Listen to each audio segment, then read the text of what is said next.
Press conference का main agenda ये है कि एक तो आपने देखा है कि पिछले दिनों से साडी माननीय हाई कोर्ट जी का फैसला आया रास्तों को खुलवाने के लिए। हाई कोर्ट के फैसले के बाद जो हरियाणा गवर्नमेंट ने अगले पाछे अपना काम किया वो भी आप सबके सामने है।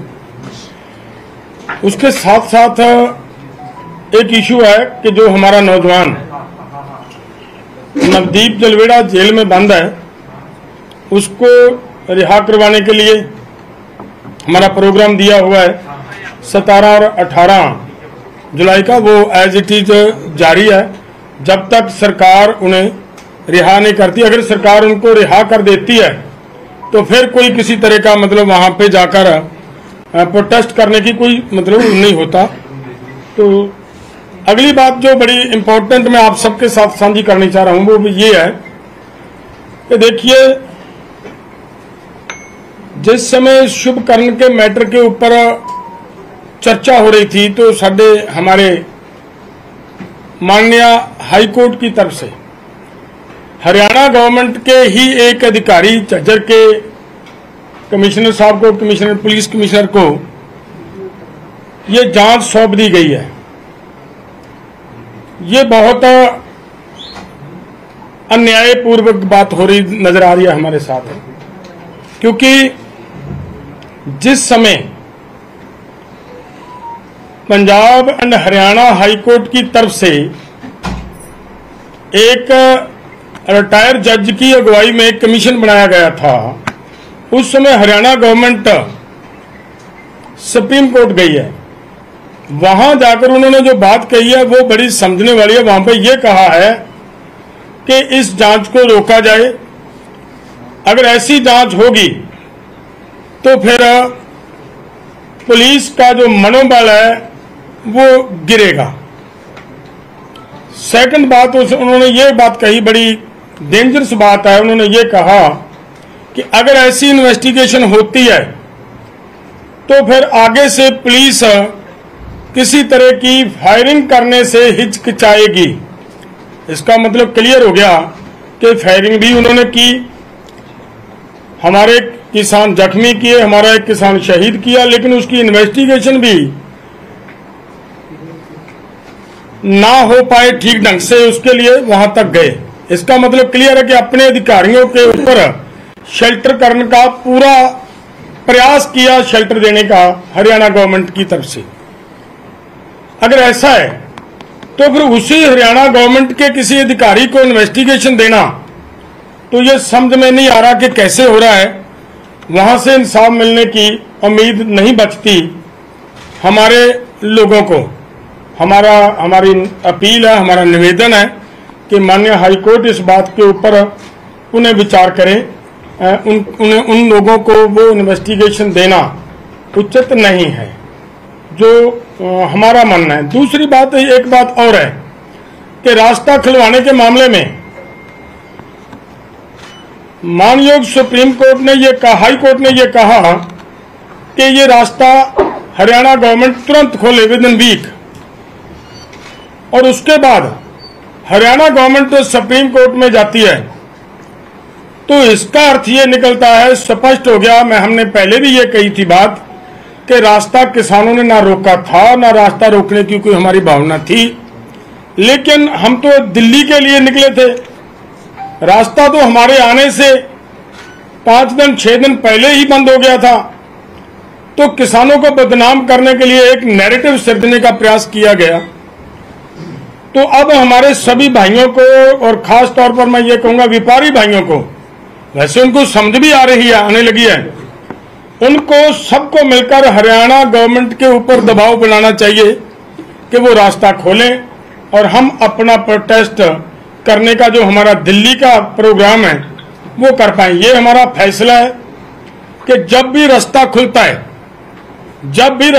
है, रास्ता खुलने के बाद हम अपना ताम जाम इकट्ठा करेंगे, सामान इकट्ठा करेंगे। वो सारा सामान आप सबने हमारे से ज्यादा देखा है, घर बन चुके हैं, उनको इकट्ठा करने पे थोड़ा समय लगेगा, सिर्फ उतना समय हम लेंगे और उसके बाद हमारा प्रोग्राम है जो हम दिल्ली की तरफ मतलब कूच करेंगे। हमारा इतना, हमारे साथी हैं हमारे साथ सरजीत फूल जी, आगे की बात ये रखेंगे। और उसके बाद मैं ये बात बताऊं कि वहां पे जो हुआ वो इस लैपटॉप के माध्यम से आपके सामने पूरी की पूरी कहानी रखने के हम प्रयास करेंगे। काइंडली उसको थोड़ा जरूर अपने अपने कैमरों में दिखाने का प्रयास करना। सुरजीत जी। सारे मीडिया साथियों, अपना जो प्रेस का ग्रुप है उसके माध्यम से भी आपको डायरेक्ट हम आपको देंगे। ये देखिए हमारी, ये देखिए आप ये वीडियो, यहां पे आप देखेंगे ये जो चला रहा है ये शॉटगन चला रहा है और पीछे एक लोड कर रहा है उसके पीछे। हम आपको ये सारी वीडियोस भेजेंगे। अगर आप इसको दोबारा देखेंगे ये स्पष्ट हो रहा है इसमें कि जो व्यक्ति यहां पे चला रहा है ये सीधे इस तरीके के हथियार ये चलाए जा रहे हैं।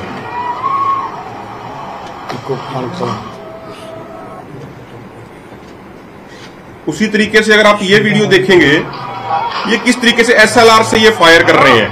ये सिविल ड्रेस में। सबसे महत्वपूर्ण बात ये है कि कई बार माननीय सुप्रीम कोर्ट ये कह चुके हैं कि भाई किसी भी एजिटेशन में जो पुलिस वालों की ड्यूटी होगी, कोई अपने नेम प्लेट के बिना, कोई अपनी ड्रेस के बिना वहां पे नहीं जाएगा। लेकिन ये किस तरीके से माननीय सुप्रीम कोर्ट के नियमों की धज्जियां उड़ाई जा रही है।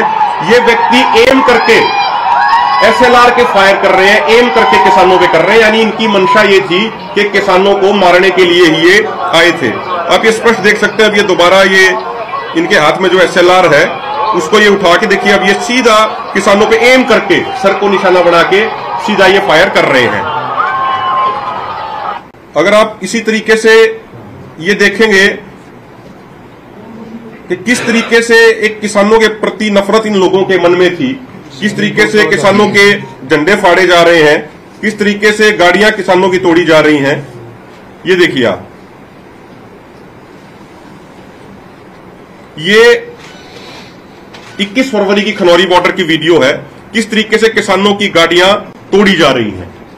तो गाड़ियों ने तो कुछ किया नहीं था, ट्रैक्टर तोड़े गए, पानी के जो टैंकर थे उनमें जहरीला केमिकल मिलाया गया, ये सारी चीजें। मैं एक दो वीडियो छोटी आपको महत्वपूर्ण है वो और दिखाना चाहूंगा। ये देखिए आप, ये किसान यूनियन का झंडा उठाया जाता है और इसको अब ये पैर के नीचे रख के इसको ये फाड़ रहे हैं। ये वही सिविल ड्रेस में जो लोग हैं जो काले रंग की जैकेट पहने हुए थे। फिर एक ये अभी फायर करेगा, अभी यहां से ये देखिए इसने फायर किया है। तो ये थापी मारी है इसने। ये कौन सा नियम हो गया कि कोई थापी मारेगा, कोई इस तरीके से फायर करेगा? वो हमारे मोर्चे के अंदर घुस के वो फायरिंग कर रहे हैं जब किसान बहुत पीछे खड़े हैं। इसी तरीके के हमारे पास सैकड़ों वीडियो प्रूफ हैं। और एम्बुलेंसों के ऊपर किस तरीके से हमला किया गया और जो हमारे उस समय मौके के डॉक्टर मौजूद थे वो ये बहुत रेप्यूटेड डॉक्टर्स हैं। इनकी उस समय की मौके की स्टेटमेंट है। और आप इसको एक बार 20 सेकंड सुनेंगे तो